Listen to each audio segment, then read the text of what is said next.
On the occasion of Eid, I'd like to read a very special story from one of my favorite books, Muezza and Baby Jaan, Stories from the Quran by Anita Nait and published by Puffin books.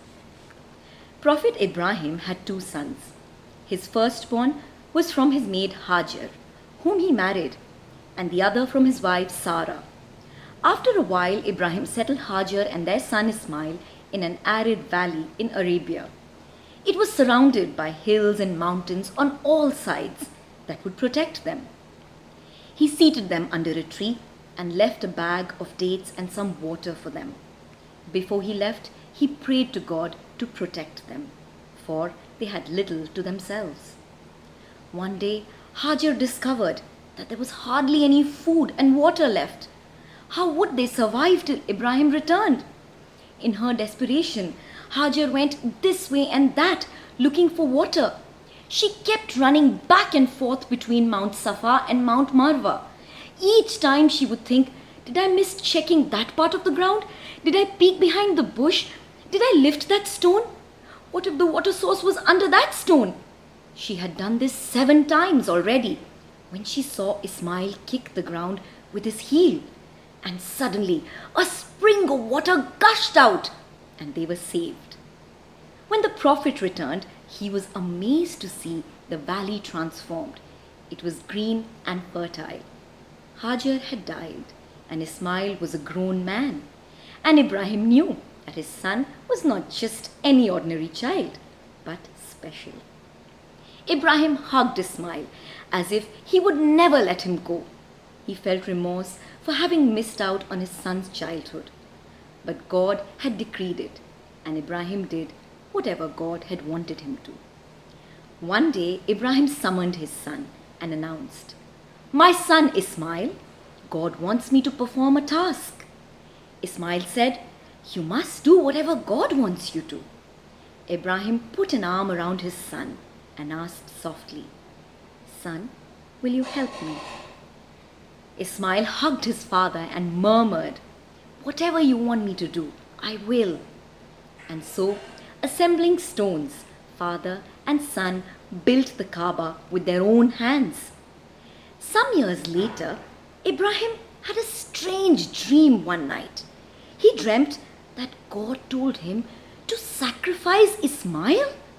The Prophet woke up, sweating profusely.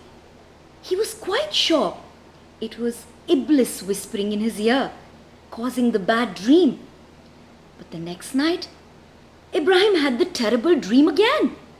This time, he woke up with a heavy heart. He knew God would ask him to sacrifice his son only for a very good reason. Ibrahim loved his son more than his own life, and so would have offered his own life instead. But God wanted Ismail and no one else. The next day, Ibrahim asked Ismail to go with him to Mount Arafat. He took along a knife and some rope. Ismail wondered what his father needed them for, but didn't ask. On their way, they passed a place called Mina.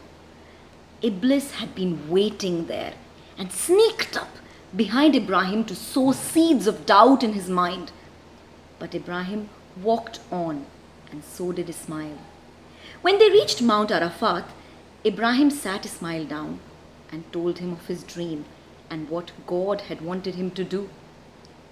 Ismail accepted fate. He said, "Abba, I suggest you tie my hands and legs and blindfold me, so I won't see what is about to happen and don't struggle against it. You must cover your eyes too, so you're not upset by what you have to do." Ibrahim looked at his exceptional son sadly. His heart was breaking, but he did as Ismail asked. Then he took the knife and did as God had asked him to. But when he removed the cloth wound around his eyes, in place of his son, he saw a dead ram and Ismail standing at his side. God spoke to the Prophet, assuring him that all was well. That was a test, and both Ibrahim and Ismail had sincerely declared their faith. Wishing you all a very, very happy Eid. Eid Mubarak.